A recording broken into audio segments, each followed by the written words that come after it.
Good morning, and welcome to today's ceremony where the men and women of the Airlift Tanker Association honor our 2018 Hall of Fame inductee, General Walt Kross, by unveiling his bust on the Airlift Tanker Walk of Fame. I am Master Sergeant Clint Montoya, President of the Scott Air Force Base Heiser Chapter of the Airlift Tanker Association, and today's Master of Ceremonies. It is my honor to introduce our official party and distinguished guests. Our honoree for today's ceremony, the former Commander, United States Transportation Command and Air Mobility Command, General Walt Kross, United States Air Force retired, and his wife, Kay.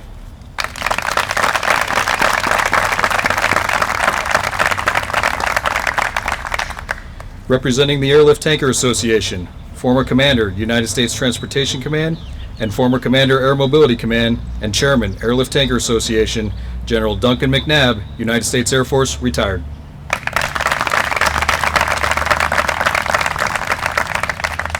The Commander, Air Mobility Command, General Mary Ann Miller.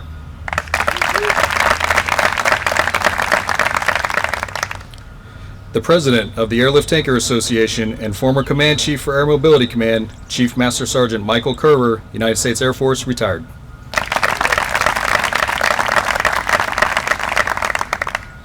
We are also pleased to have with us today the Commander, United States Transportation Command, General Stephen Lyons. Deputy Commander, Air Mobility Command, Lieutenant General John Thomas. Air Mobility Command Chief Master Sergeant Terrence Green. The Commander, 375th Air Mobility Wing, Colonel Joseph Meyer.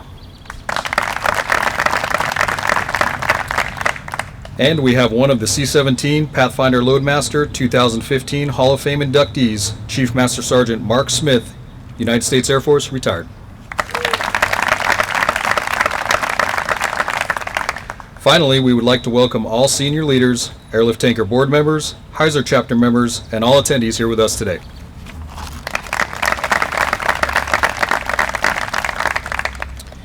The Airlift Tanker Hall of Fame Memorial is dedicated to the selfless men and women who have contributed to the air mobility mission and the security and freedom of our great nation. The memorial consists of three major sections.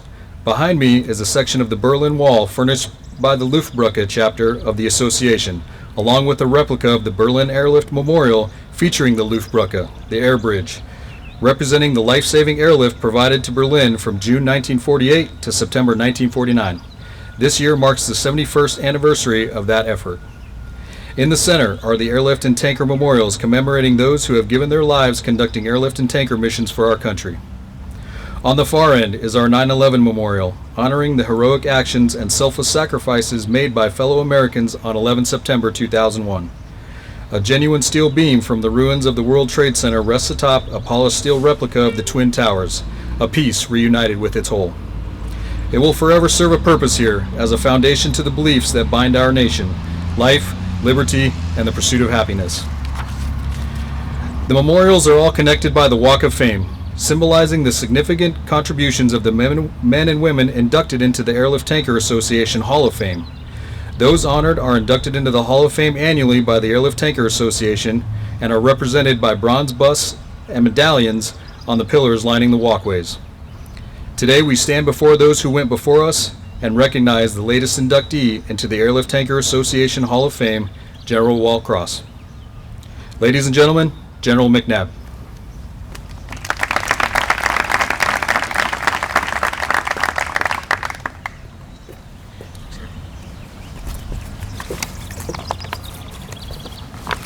Good morning.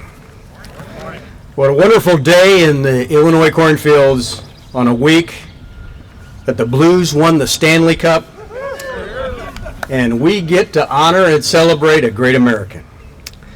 And with so many old friends and mobility warriors out there, it seems like a reunion in this very special place, our Walk of Fame. General and Mrs. Kross, welcome. General Lyons, General Miller, Lieutenant General Thomas, Command Chief Green, our AT President, Chief Master Sergeant Mike Kerber, and our 2015 Hall of Fame inductee, Chief Master Sergeant Mark Smith. Thank you, Master Sergeant Montoya, for being our Master of Ceremonies today and also for so superbly leading our Heiser chapter. Thank you so much. So Larry Strube and Tom Kane, are you out there somewhere? There's Larry. Tom's probably out there somewhere, but I know behind the scenes, those two were instrumental in joining Chief Kerber to make all this happen. So we thank you for all that you do. As the chairman of ATA, it is a very special privilege to honor our newest Hall of Fame inductee today. General Walt Kross is one of my heroes and is indeed one of our greatest mobility leaders, really, of all time. It is very fitting that he joins this elite group. I first got to know General Kross and his wonderful Lady Kay when I was aide to General Dwayne Cassidy when he was Sync Mac in our first Sync Trans. Then Colonel Kross was the wing commander at the 436th Military Airlift Wing at Dover, and when we visited Dover, I should say General Cassidy and Mrs. Cassidy visited Dover, and I went along and carried bags, you could see immediately the special magic that always surrounds Walt and Kay Kross. The quiet, humble, thoughtful, kind strength that underlies his tremendous leadership style and inspires all around him and allowed him to handle our toughest challenges. Later, I worked directly for General Kross as the McCord Wing Commander and then as his commander of the TACC. It was always a joy and a privilege on being on his and Kay's team. General Fogelman said of General Kross, the Air Force and DoD leadership should always select a leader with Walt Kross's credentials to lead the Air Mobility Command. I don't think anybody has since had those kind of credentials. Certainly I did not. A couple of highlights that drove that statement. General Kross served as a U.S. Transcom J-34, heading operations and logistics during Desert Shield and Desert Storm, which was U.S. Transcom's first real test under fire. We delivered by air over 1 million troops and 1.8 billion with a B pounds of cargo. He served as the transition commander, standing up the Air Mobility Command, bringing our nation's airlift and tanker capability together to provide global reach for America. One of our greatest asymmetric advantages against our adversaries, and gave us the strategic ability to move. He served as the first vice commander of the new Air Mobility Command, and then as 15th Air Force Commander and Director of the Joint Staff. As Sync Trans and commander of the Air Mobility Command, he changed the game and superbly prepared us for a future that included 9/11, Operation Enduring Freedom, and Iraqi freedom, and the war on terrorism, and today our new national defense strategy as we prepare for even more lethal adversaries.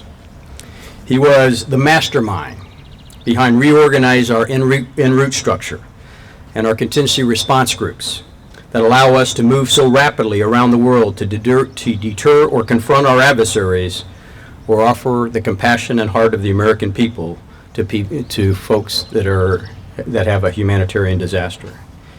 He championed more C-17s, the C-5 re-engineering and reliability program, the RERP, that has resulted in our 52 C-5Ms that are doing so well out in our system.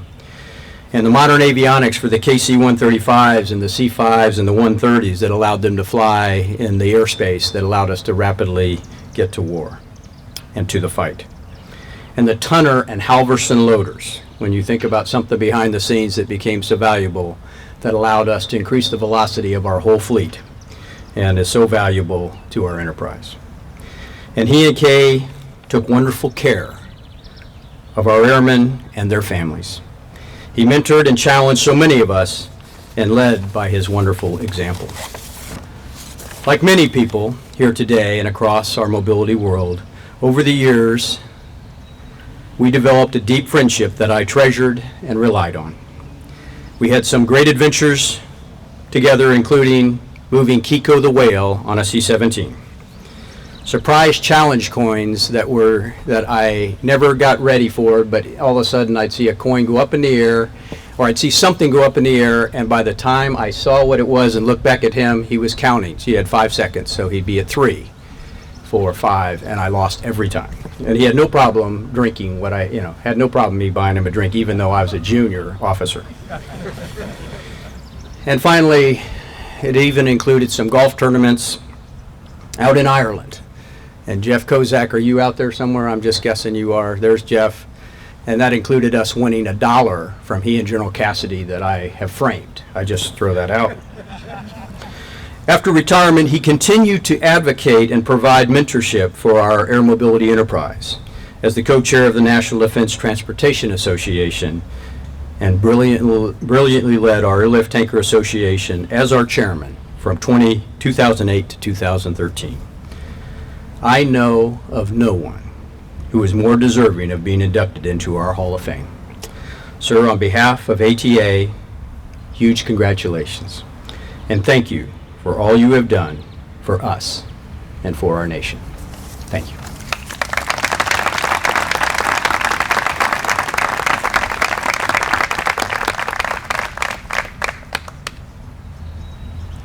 Ladies and gentlemen, General Miller.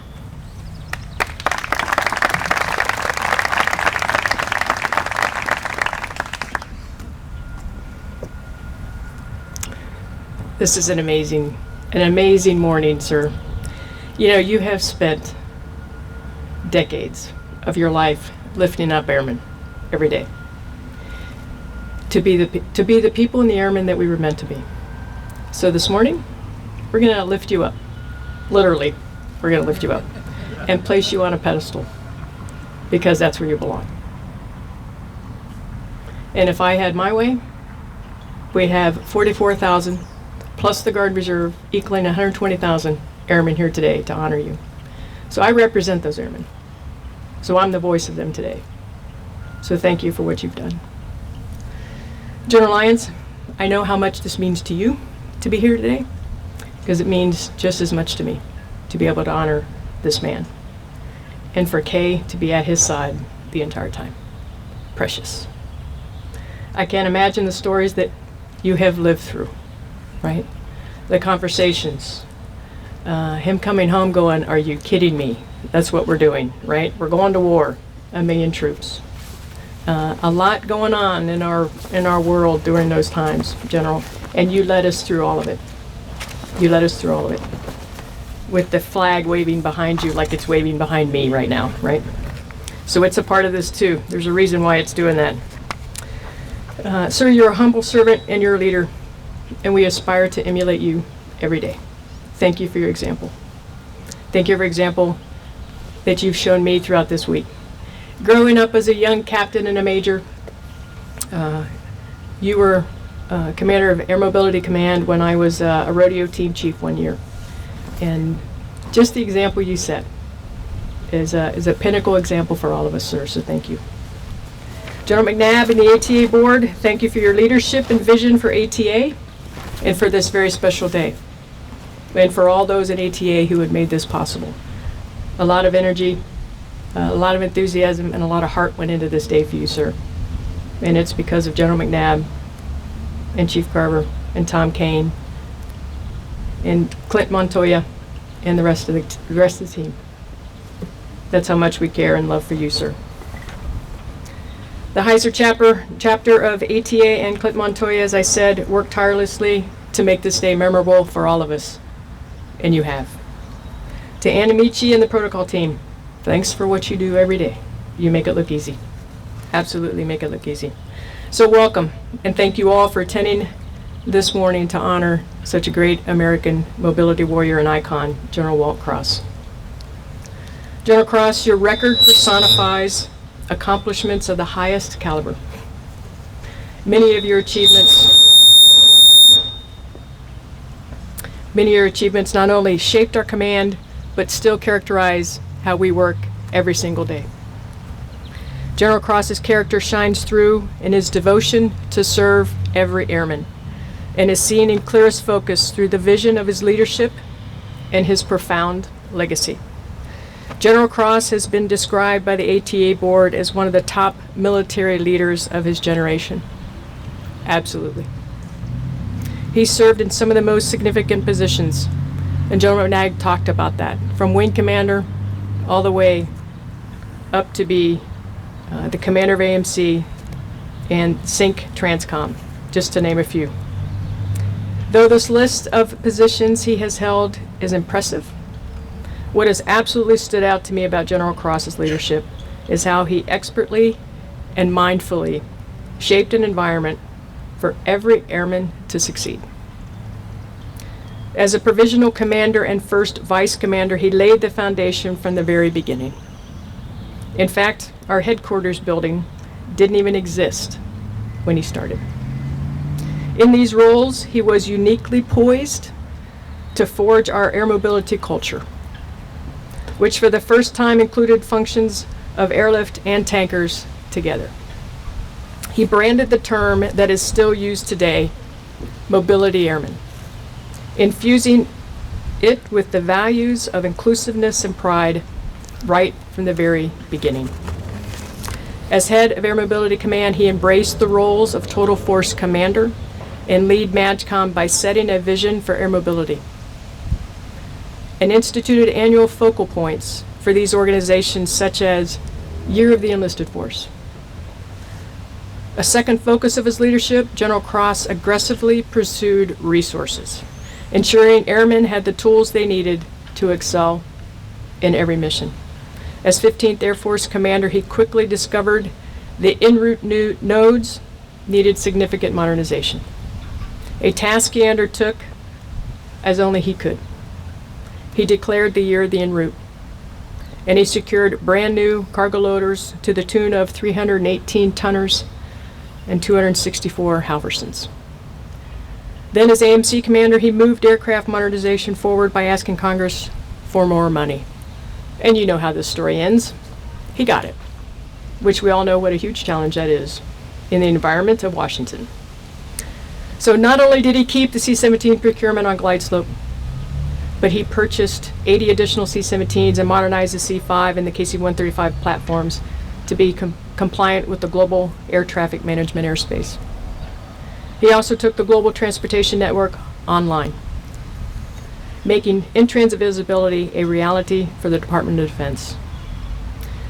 This revolutionized the tasking, the tracking, and the execution cycle for air mobility requirements. One of my favorite sayings from General Kross is this: no organization knows itself until it's stressed. So as the general who mobilized 1 million service members and moved 900,000 tons of cargo during the Gulf War, I never doubt his wisdom. In his dual-headed role as AMC commander and commander-in-chief of Transcom, he prepared his organization for their wartime mission. He tested the organization's contributions to joint mobilization and worldwide command and control through the JCS level exercise Turbo Challenge and Positive Force. He also stressed his staff, requiring deliberate planning and transportation feasibility estimates as part of force flow development. These support plans integrated air mobility effects into major theater war plans across the Department of Defense. He shaped the edge of America's global expeditionary capability. General Kross also shortened the time it takes to get out of Dodge. America's ability to rapidly mobilize is the strategic advantage for the mobility instrument of power. In his words, when miscreants see that America is coming, it's then that they go underground. It's the coming that modifies their behavior. When you consider this statement in light of all that General Kross has done to ensure our nation can quickly and efficiently mobilize, his impact to our nation's defense cannot be overstated. So now let me talk about an aspect of General Kross's character. It's his legacy. It has been said that America's ability to conduct rapid global logistics is what distinguishes itself as a superpower. This is true in large part because General Kross laid a solid foundation on which the airmen of Air Mobility Command have built their excellence. His legacy is clearly seen in the three priorities of his command: readiness, modernization, and process improvement, each of which are still ever present and dynamic in today's force. Readiness will always be a top priority. as our mobility warriors operate in every corner of this planet every day. AMC is tested and grows during each Turbo Challenge exercise, and we continue to leverage the global transportation network to optimize scarce resources to meet combatant commander needs. Modernization. Modernization will always be in our DNA as mobility. Not only are we still flying the C-5's General Cross modernized, we are several iterations down the road in C-5 modernization. Millions of tons of equipment have rolled across our Tunners and our Halversons, and our inward structure is expandable on 12 hours notice. Now we show up on runways never used by AMC. We land a C-17, roll a Halverson off the back, and we get to work. Process improvement is indeed continual. Whether it was benchmarking with industry, refining the deployment process, or involving more folks in decision making, General Kross tackled it heads on. I want to draw attention to what is implicit in each and every aspect of General Kross's priorities. It's always the airman. It's always the airman. General Kross considered airmen to be the most valuable resource, and his talent, his energy, and his character vectored them to success every day. He was one of the first to focus squarely on retaining airmen. He overhauled the household goods inspection process to make relocation easier for the airmen so that they could stay focused on their mission every day. He began a force protection agency throughout the transportation network, well before 9/11, to protect the assets he considered most valuable, our airmen. I can't say it any better than he did, so I won't even try. But General Kross captured the essence of AMC's character when he said, AMC is an organization that listens, where everyone is a stakeholder. And so it is today. General Kross, on behalf of all of us here today, as well as our countless airmen who have served under your command, thank you, sir, for your humble servant leadership. You still inspire us every day through your example, your profound accomplishments, and your impact, helping us to lay the foundation for Air Mobility Command. We are honored to know you. We are honored to serve with you and be here today to share in this amazing day with you and Ms. Kay. Thank you for your service.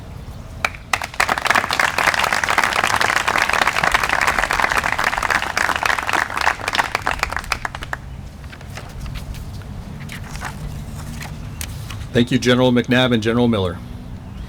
The inscription on the bust reads, General Walter Kross. General Kross's visionary leadership molded America's global reach for the 21st century, yet he always credited the team.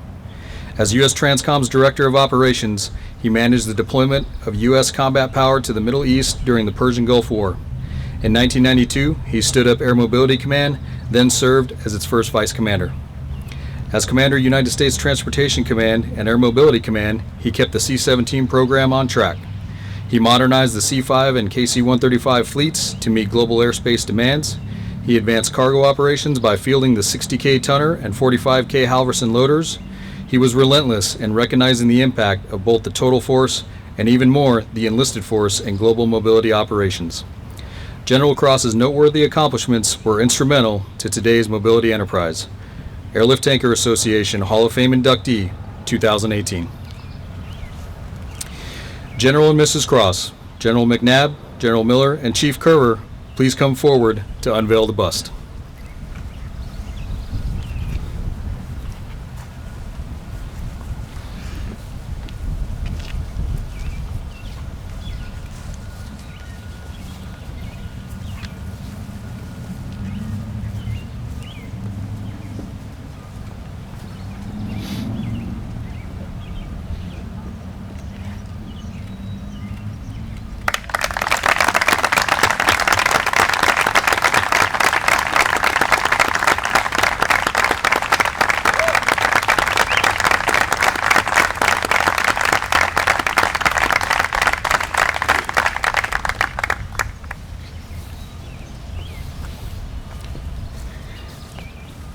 Ladies and gentlemen, General Kross.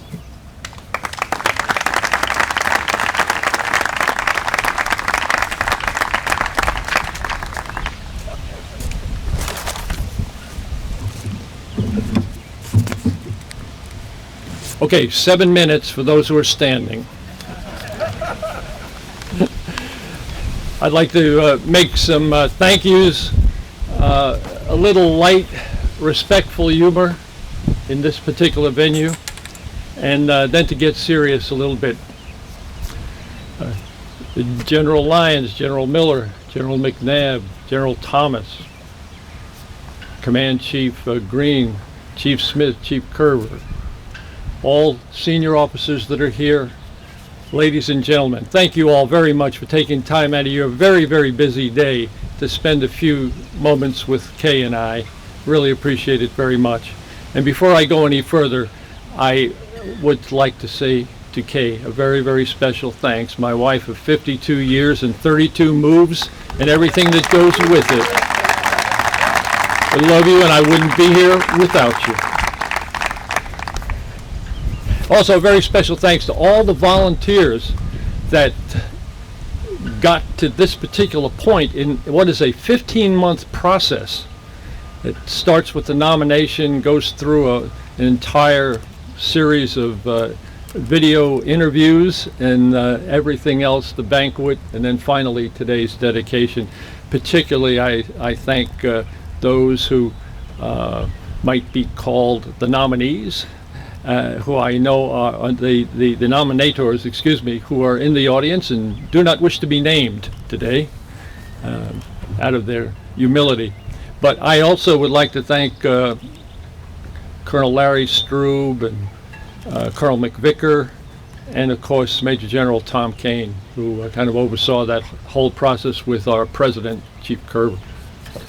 There's a lot of work that goes on behind the scenes. I myself have had the opportunity to preside over these ceremonies in uniform, and also as the chairman, with the assistance of the ATA President always at the helm. And it was always very comfortable there. Now it's uncomfortable. It is very, very uncomfortable. And that's because these busts and these bas reliefs represent the icons, the shoulders upon which I stood. And so I do not feel worthy at all to be here singled out on this beautiful day in Southern Illinois. These are the shoulders that I stood on in order to get the elevation I need just to stumble through my job to get things done as a member of the air mobility team. So that's a very, very uncomfortable kind of feeling. I also must say that being here is a rare opportunity because many of these dedication ceremonies are done posthumously. I am still with you. That gives me actually a rare opportunity to give voice to these men and women, which I will in a few minutes. I must also turn to the fact that as you stare and look at me and you compare myself to the actual bust, that there seems to be a discrepancy in appearance, which I must tell you a little bit about. First of all, they asked to capture your image in your prime, which is a very good thing, so that accounts for some of it.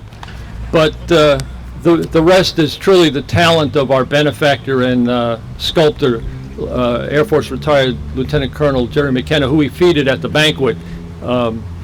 My brother is a radio announcer in Miami, and when General Kane sent the pictures of the actual erection of the bust, which occurred last week, I sent it down to my brother, and he said, "Hey, you look like Don Shula." So, by the way, Colonel McKenna makes all the busts for the NFL Hall of Fame, so there might be a connection there.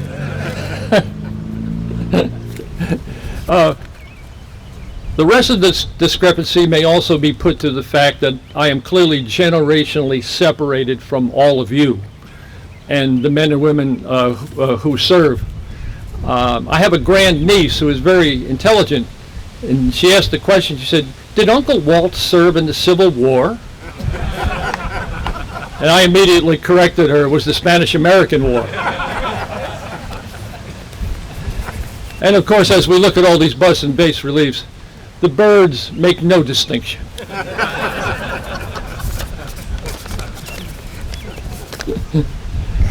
Now, if I could get serious a little bit, we all know that defense transportation and rapid global mobility is a series of team endeavors. We're all part of a team. So being singled out is part of that major discomfort today. Over the past 2 days, I've had the opportunity to be part of U.S. Transcom's senior statesman and Air Mobility Command senior statesman. They were very kind to put that all together into this wonderful and unique week. But I was struck dumb, which is a fairly easy thing to do, but I was struck dumb by just how good U.S. Transportation Command and Air Mobility Command have become.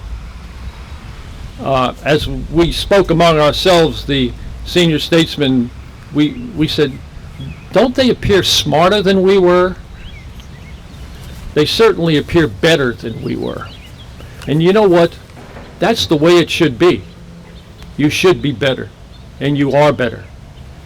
And as I speak for all of these icons that are represented here by these bus and base reliefs, I must say that they would also be in awe of you and what we've become. They would be very, very proud.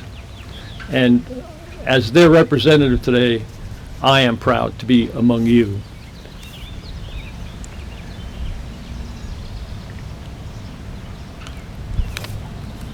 I consider it a privilege to have been here this week to just get an update on the amazing things that you have accomplished and the extraordinary paths that you are chosen.